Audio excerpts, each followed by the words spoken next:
दोस्तों, कभी हार न मानना एक अद्भुत गुण है जो किसी भी व्यक्ति को सफलता की ओर ले जा सकता है। यह वह शक्ति है जो हमें चुनौतियों का सामना करने और अपने लक्ष्यों को प्राप्त करने में मदद करती है। दृढ़ता के बिना हम आसानी से हार मान सकते हैं और अपने सपनों को छोड़ सकते हैं। इस वीडियो में हम कभी हार न मानने की शक्ति और इसके महत्व के बारे में जानेंगे। हम इस गुण के कुछ प्रसिद्ध उदाहरण को भी देखेंगे और सीखेंगे कि हम इसे अपने जीवन में कैसे विकसित कर सकते हैं।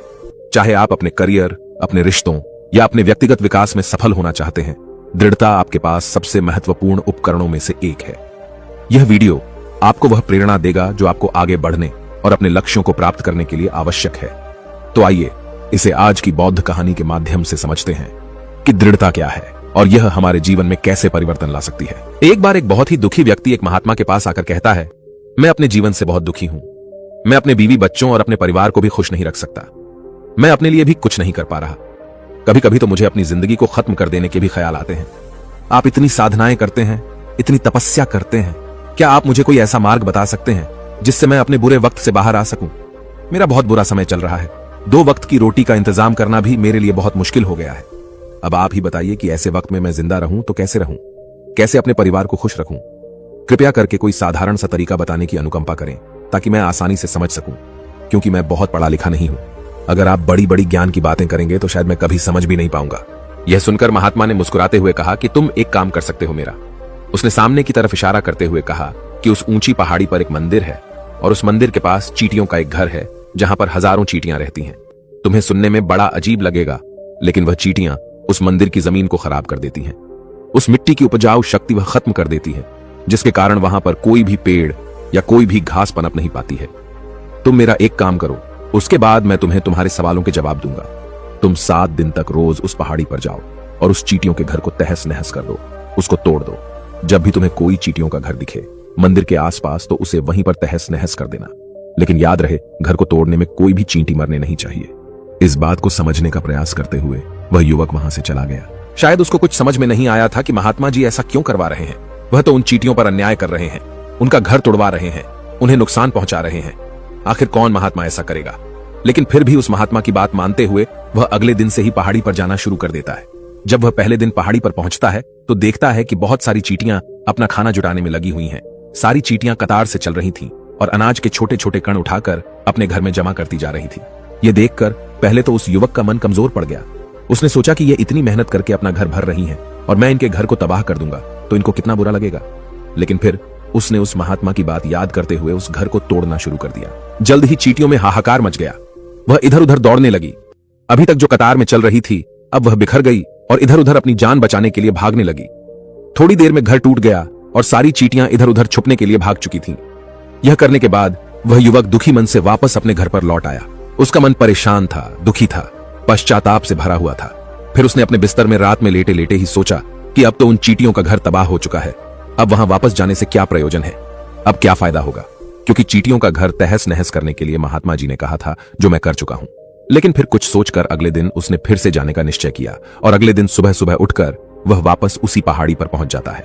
पहाड़ी पर पहुंचकर वह उसी जगह पर पहुंचता है जहां पिछली सुबह उसने उस घर को तहस नहस कर दिया था। लेकिन वह यह देखकर चौंक जाता है कि उन चींटियों ने फिर से अपना घर उसी जगह पर बना लिया था और अब वह फिर से अपने घर के लिए सामान इकट्ठा करने में जुटी हुई थी। उस आदमी को देखकर लगा कि यह चींटियां कितनी मूर्ख हैं। इनको पता है कि कल ही इनका घर इसी जगह पर तबाह किया गया है और उसी जगह पर उन्होंने अपना नया घर भी बना लिया। और यह सोचकर वह आदमी हंसने को हुआ। लेकिन फिर से महात्मा की बात याद करते हुए उसने उन चींटियों का घर फिर से तबाह करना शुरू कर दिया। फिर से उन चींटियों में हलचल मच गई और थोड़ी देर में वह चींटियां इधर उधर अपनी जान बचाने के लिए भागने लगी। कुछ ही देर में उनका घर फिर से नष्ट हो गया और वह युवक थोड़ा संतोष के भाव से कि इस बार तो मैंने अच्छी तरह से उस घर को तबाह कर दिया है, अब तो वह चींटियां यहां पर अपना घर बना ही नहीं पाएंगी। इसीलिए जाने से पहले उसने उस घर पर ठंडा पानी भी डाल दिया ताकि चींटियां वहां पर अपना घर न बना सकें। और इस तरह अपना कर्म पूरा करके वह युवक फिर से अपने घर लौट आया। आज रात में सोते वक्त फिर से वह इंसान यही सोच रहा था कि क्या महात्मा यह सही काम करवा रहे हैं? क्या किसी का घर तबाह करना किसी सिद्ध पुरुष को शोभा देता है? क्या हो अगर वह महात्मा सिद्ध पुरुष हो ही ना? क्या होगा अगर वह मुझे बेवकूफ बना रहे हो? लेकिन फिर उसने निश्चय किया कि मैं अपने काम को पहले पूरा कर लेता हूं, उसके बाद ही पता चलेगा कि महात्मा मुझसे ऐसा क्यों करवा रहे थे। और यही सोचकर वह रात में सो जाता है। अगले दिन सुबह उठकर वह फिर से उसी पहाड़ी की ओर निकल जाता है। पहाड़ी पर पहुंचकर वह उसी जगह पर पहुंचता है जहां पर उसने उनके घर को तबाह कर दिया था, और वह यह देखकर खुश हो जाता है कि वहां पर कोई भी घर नहीं था। सारी चींटियां वहां से भाग चुकी थीं।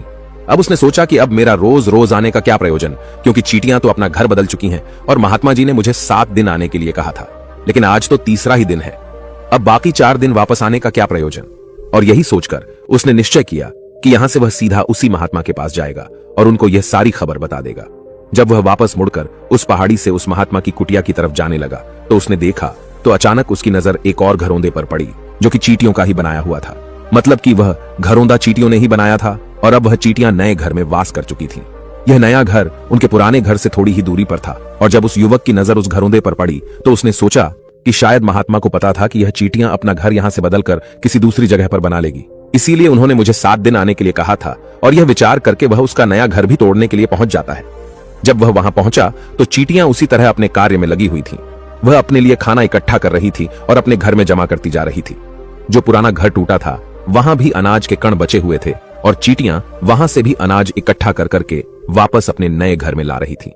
अब यहां पर फिर से युवक का मन थोड़ा कमजोर पड़ गया, क्योंकि वह खुद भी कमजोर था, खुद भी वक्त का मारा हुआ था। इसीलिए उसके मन में उन चींटियों के प्रति दया का भाव उमड़ रहा था। उनके ऊपर उसे दया आ रही थी। वह चाहता था कि उनकी मदद करे, लेकिन वह उल्टा उनको नुकसान पहुंचा रहा था। लेकिन उस महात्मा की बात को याद करते हुए उसने फिर से उस घर को तोड़ने का निश्चय किया, और उसने इस बार बड़ी ही सावधानी के साथ बिना किसी चींटी को कोई नुकसान पहुंचाए वह घर तबाह करना शुरू कर दिया। वक्त थोड़ा ज्यादा लगा, क्योंकि किसी भी चींटी को नुकसान न पहुंचाने की शर्त महात्मा ने पहले ही रखी थी। इसीलिए उसको बड़ी सावधानी के साथ उन घरों को तबाह करना था। लेकिन आखिरकार उसने उस घर को भी तबाह कर दिया, और उस घर को तबाह करने के बाद वह बड़े ही दुखी मन से, इस बार वह पहले से भी ज्यादा दुखी था, क्योंकि उसने उनका नया घर भी तोड़ दिया था। वह उन चींटियों को बसने ही नहीं दे रहा था, और वह अब अपने आप को शैतान या दानव समझने लगा था।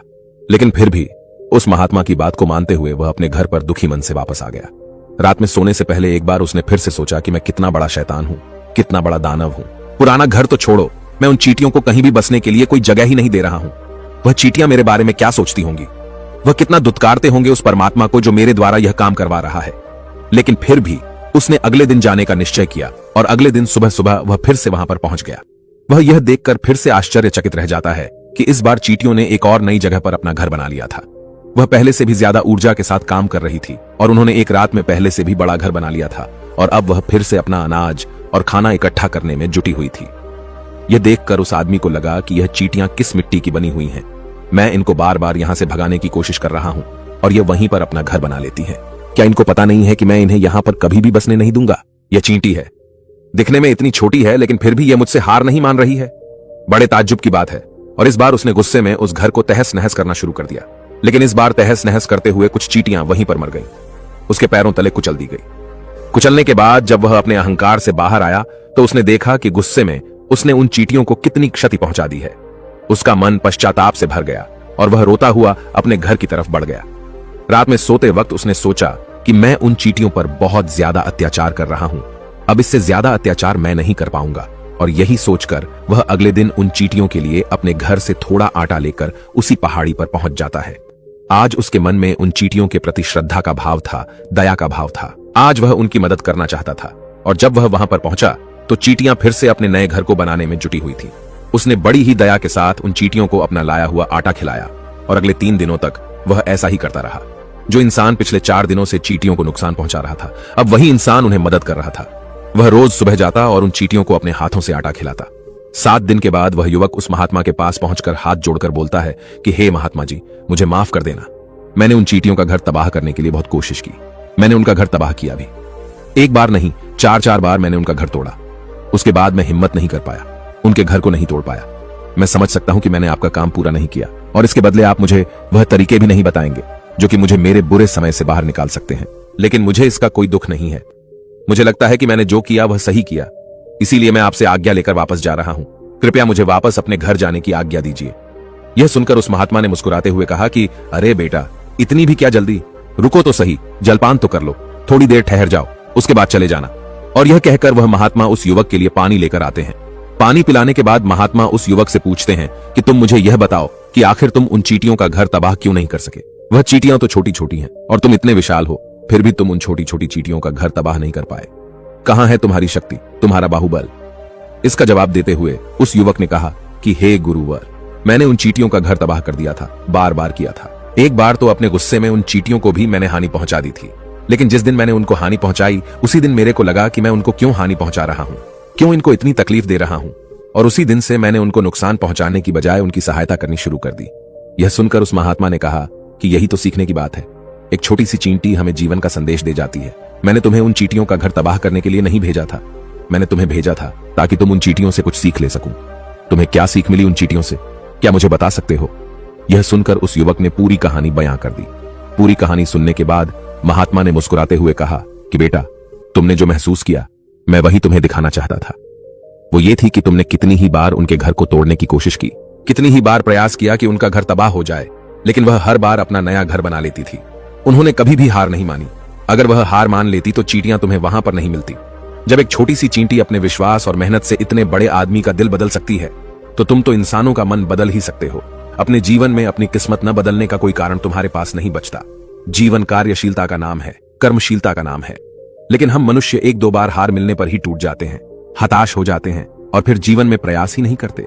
और कुछ लोग दो अपनी जिंदगी को खत्म करने पर उतारू हो जाते हैं। लेकिन जानवरों में तुमने एक बात देखी होगी कि वह अपना जीवन खुद से कभी खत्म कर ही नहीं सकते हैं।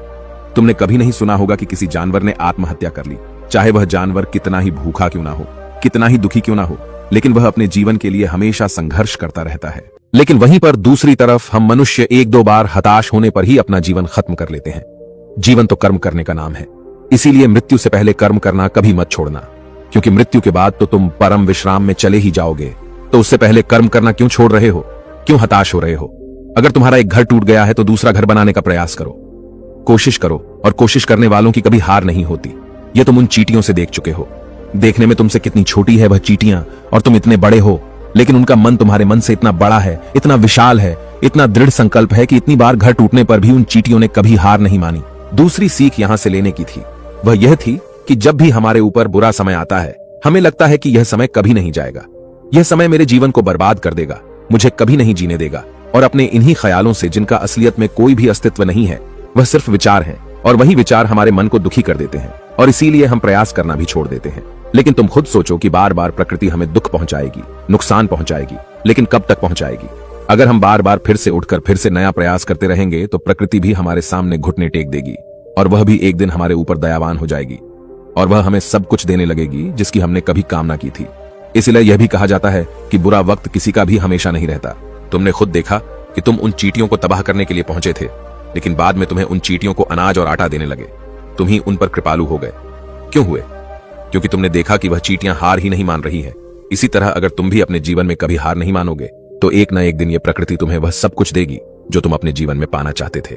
इसीलिए हमेशा याद रखना, हमें बिना रुके, बिना थके और बिना परिणाम की चिंता के बस कार्य करते जाना है। और दूसरा यह कि एक न एक दिन प्रकृति तुम्हारे उस कर्म का परिणाम तुम्हें जरूर देगी।